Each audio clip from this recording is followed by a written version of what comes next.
podcast. Today we can study about the motion of charge particle in magnetic field.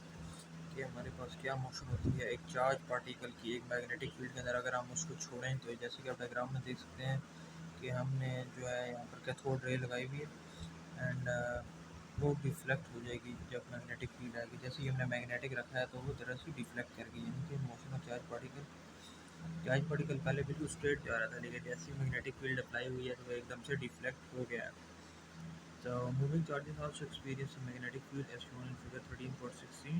So it can be concluded that the force on a current carrying conductor in magnetic field result from the force acting on individual moving charge। यानी कि जैसे कोई external force आएगी तो problem will be there, क्योंकि अपनी भी तो फोर्स है ना चार्जेस की, लेकिन जब एक्सटर्नल फोर्स आएगी तो इनकी भी तो प्रॉब्लम बढ़ जाएगी। यानी कि दो फोर्स रखा होंगे, एक इनकी अपनी इंटरनल जो है फिर वो जो है इंटरेक्ट करेगी विद एक्सटर्नल वन, तो जिसकी वजह से वो थोड़ा सा अपनी जगह से डिफ्लेक्ट हो जाएगा।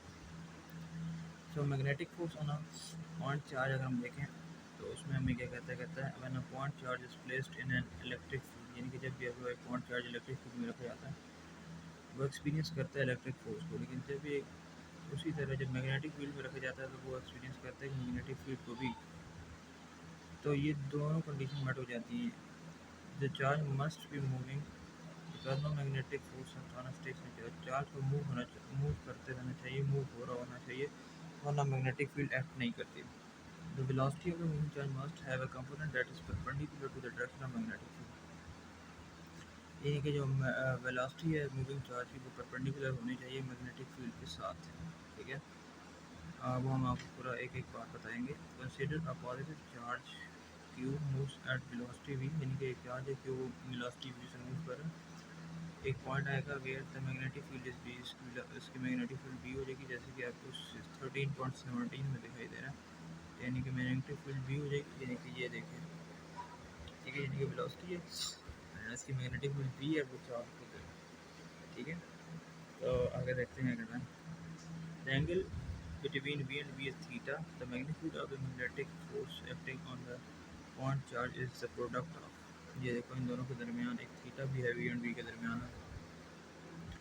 तो जो मैग्नीट्यूड ऑफ द फोर्स जो हमारे पास है वो चार्ज के ऊपर डिपेंडेंट है, यानी कि चार्ज का मैग्नीट्यूड क्या है, मैग्नीट्यूड बी का यानी कि कितनी मैग्नेटिक फील्ड है, और जो एंगल क्या उन दोनों के दरमियान क्यू और वी के दरमियान, क्यू और वी बोलते हैं, बी एंड क्यू के दरमियान हमारे पास क्या एंगल है, और component of V perpendicular to the जो हमारे पास फील्ड है, the component of the velocity perpendicular to the field, इसके ऊपर भी हमारे पास है कि कितना ज़्यादा एंगल है, यानी कि कंपोनेंट ऑफ वेलोसिटी का मतलब ये है कि कितना ज़्यादा हमारे पास एंगल है।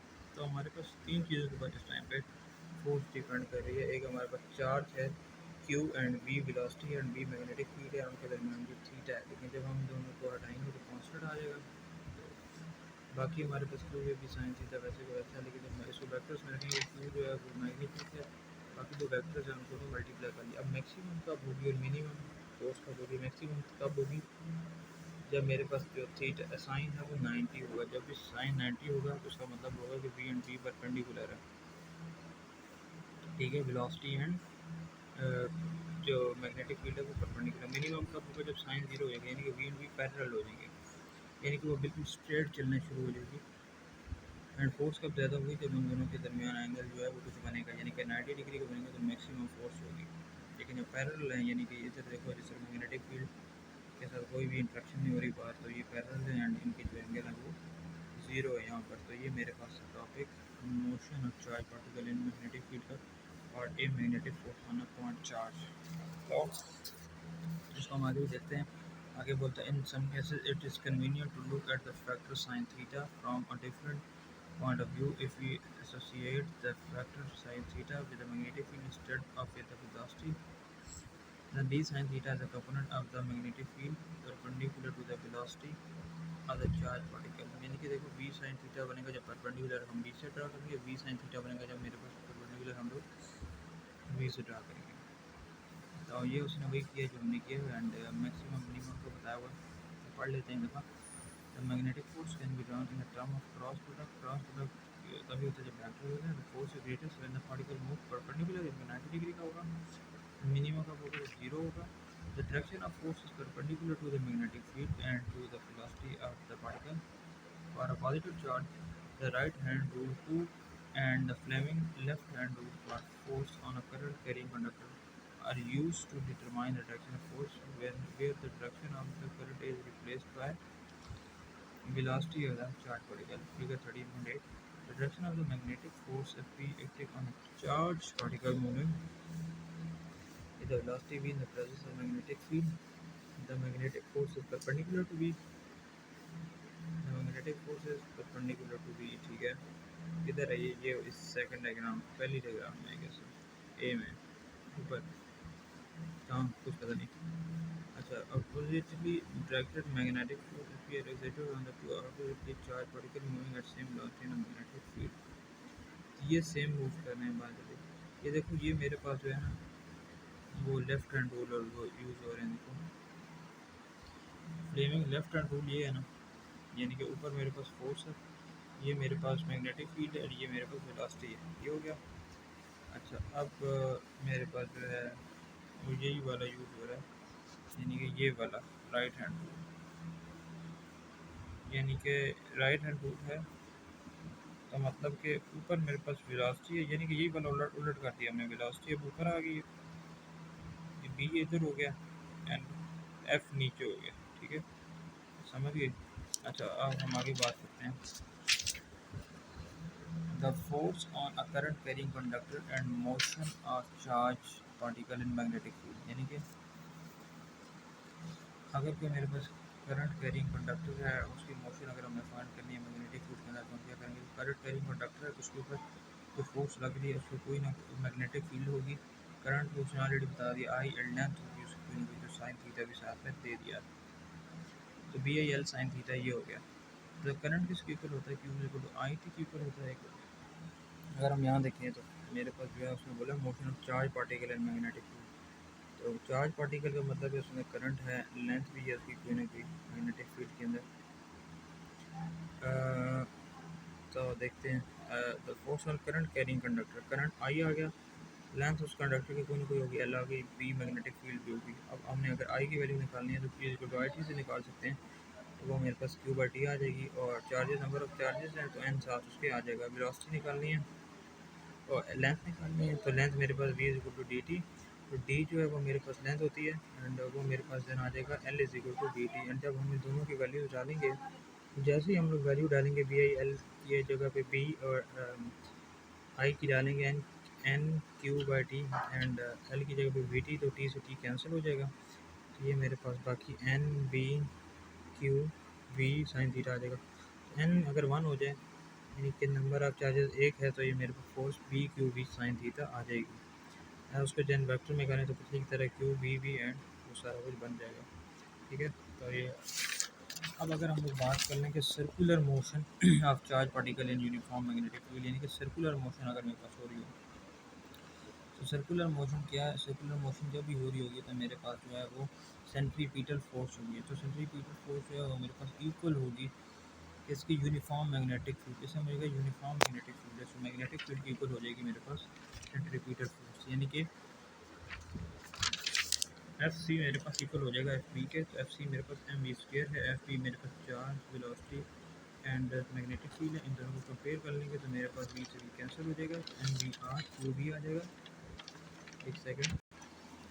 तो मेरे पास जो है F C is equal to F B है तो M B square by R is equal to Q. V से वी कैंसिल हो गया तो मेरे पास जो है वी किसकी इक्वल है, आर डब्ल्यू यानी कि एंगुलर वेलोसिटी.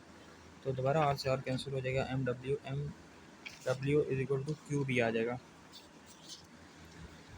तो मैंने एंगुलर वेलोसिटी निकालनी है तो वो मेरे पास इसकी इक्वल आ जाएगी क्यू बी बाई एम की इक्वल आ जाएगी. तो अगर मुझे यहाँ से चाहिए टाइम पीरियड चाहिए तो टाइम पीरियड मेरे पास क्या होता है 2 पाई बाय टाइम पीरियड मेरे पास 2 पाई बाय डब्ल्यू होता है. तो मैं यहाँ से टाइम पीरियड निकाल लूँगा तो ये मेरे पास टाइम पीरियड आ गया. तो फ्रीक्वेंसी 1/t होती है तो ये मेरे पास ये भी आ गई. ठीक है, और अगर अब हम लोग बात कर लें यहाँ पर, अच्छा तो इस साइकिल को हम लोग साइक्लोट्रॉन फ्रीक्वेंसी भी कहते हैं. आपको particle in feet this is because is the frequency at which particle is almost cyclotron. Determination of charge flow mass determination of charge to mass ratio for an electron की बात करें, यानी कि मास की रेशो क्या और इलेक्ट्रॉन की ratio क्या, तो उसमें भी हम लोग यही करेंगे कि हम हमारे पास जो सेंट्रीफ्यूगल फोर्स है उसको हम इक्वल कर देंगे हमारे पास जो मैग्नेटिक फोर्स है, F C is equal to F P, तो मेरे पास सेम चीज़ है। लेकिन इलेक्ट्रॉन की बात हो रही है तो हम लोग एफ सी जो है मेरे पास एम वी स्क्वायर होता है, यहाँ पर M E V square by R हो जाएगा। एंड सेम फोर्स मेरे पास जो है वो वी वी क्यू वी भी होती है, तो उसकी जगह पर ई लग जाएगा।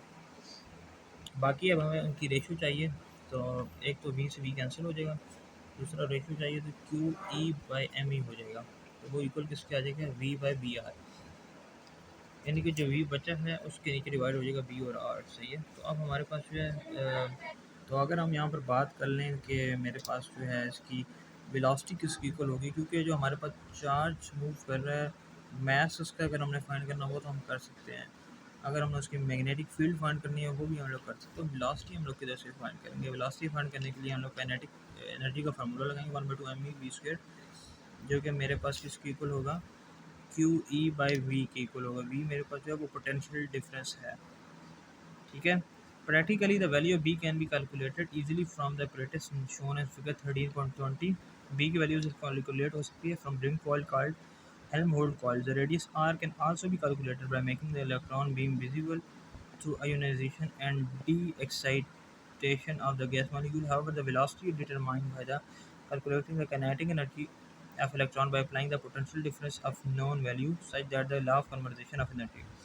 ये काइनेटिक एनर्जी तब भी हमारे पास आ सकती है जब हम कोई पोटेंशियल एनर्जी लगाएंगे, तो पोटेंशियल एनर्जी हम चार्ज के ऊपर लगाएंगे तो क्यू ई पे भी, और पोटेंशियल एनर्जी खुद आ गई, वी स्क्वायर की वैल्यू मेरे पास क्या आ जाएगी जी, 2 QeV, उधर एम ई खाली नीचे आ जाएगा। तो अब दोनों साइड पर अगर हम ले लें स्क्वायर रूट ले लेंगे तो मेरे पास ये बच जाएगा। अब मुझे जो है यहाँ पर चाहिए Q E by M E की वैल्यू चाहिए, तो वो मेरे पास किस तरह आएगी, पुटिंग इक्वेशन 2, ये वाली इक्वेशन को हम पुट करेंगे इक्वेशन 1 में। इक्वेशन 1 ये है, तो यहाँ से मेरे पास वी की वैल्यू तो आ गया, तो Q E M E is equal to 1/br को अलग कर लेंगे एंड वी की जगह पे उसकी वैल्यू आ जाएगी जो कि निकाली। तो ये मेरे पास देन हम दोबारा उसके रूट लेंगे, सारा कुछ करेंगे, तो इधर इस साइड पे भी लेंगे, साइड पे लेंगे 1/b स्क्वायर आर स्क्वायर, तो ये मेरे पास उसकी वैल्यू आ गई, रेशियो की वैल्यू आ गई। Thus the known value of potential V, magnetic field V and radius R, charge to mass ratio can be determined. The accurate value known of E by m for electron is 1.7 × 10⁻11। तो ये जो मेरे पास value होती है E by m की electron mass की, तो ये मेरे पास इसकी इक्वल होती है 1.7 × 10⁻11 coulomb per kg। Velocity selector क्या है, वेलोसिटी सिलेक्टर ये है कि मेरे पास जो है हम लोग एक ऐसा apparatus ड्रा करेंगे कि जिसके ज़रिए मेरे पास इलेक्ट्रॉन जो है जो चार्ज जो है वो आराम से गुजर जाएगा, डिफ्लेक्ट नहीं होगा, उसकी ऐसी वेलोसिटी होगी। तो हम देखते हैं, ये मेरे पास एक वेलोसिटी सिलेक्टर है, यानी कि मैंने सोर्स से करंट दे रहा हूँ और ऊपर और नीचे, ऊपर मैग्नेटिक फील्ड है, नीचे इलेक्ट्रिक फील्ड, अगर हम इन दोनों को इक्वल कर दें इनकी वैल्यू को, तो मेरे पास जो है इलेक्ट्रॉन आराम से गुजर सकता है। लेकिन अगर किसी भी एक की वैल्यू चेंज होगी तो अपनी तरफ उसको खींच लेगा। इलेक्ट्रिक फील्ड अगर मेरे पास मैग्नेटिक फील्ड की इक्वल हो जाए, इलेक्ट्रिक फील्ड क्यू ई है, मैग्नेटिक फील्ड मेरे पास क्यू वी बी है, तो इक्वल हो जाएंगे, क्यू से क्यू कैंसिल, तो वेलोसिटी ई बी आ जाएगी, ठीक है। तो वेलोसिटी आराम से फिर पास हो जाएंगी, यानी कोई मसला नहीं होगा। ये तो मेरे पास फुल टॉपिक जो आज हमने पढ़ा।